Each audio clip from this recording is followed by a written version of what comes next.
Привести в порядок 5 дворов, 2 памятника, главную пешеходную улицу и любимое место отдыха интинцев возле реки. Вот основные планы городских властей на это лето. Финансировать свои задумки здесь будут сразу по 3 направлениям.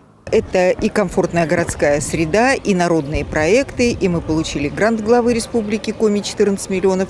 И вот на эти средства мы будем, безусловно, благоустраивать наш город. И жители участвуют в этих проектах. Очень много дебатов. Мы делаем опросы и посредством интернета, встречаемся с жителями, определяем, голосуем, какие участки нам нужно делать в первую очередь.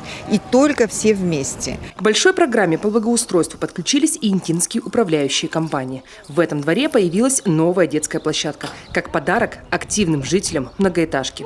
У них нет больших долгов по платежам, да и взносы за капремонт они оплачивают стабильно. Мы решили их как-то простимулировать, чтобы вот они на самом деле, считая здесь какими-то на окраине города, может быть, забытыми и ненужными никому. Нет, на самом деле они очень нужны. И вот управляющая компания решила им такой небольшой презент сделать, подарок, чтобы им было здесь комфортно проживать, весело. И не нужно уходить куда-то в центр города на какие-то площадки. Можно в своем дворе прекрасно отдыхать.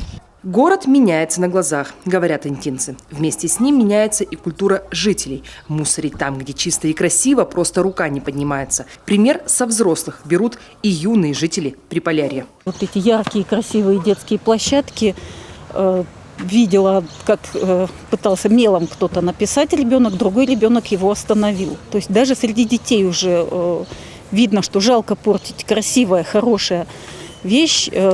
Площадка красивая, самому же на ней придется гулять, потом среди исписанного и испорченного будет неприятно.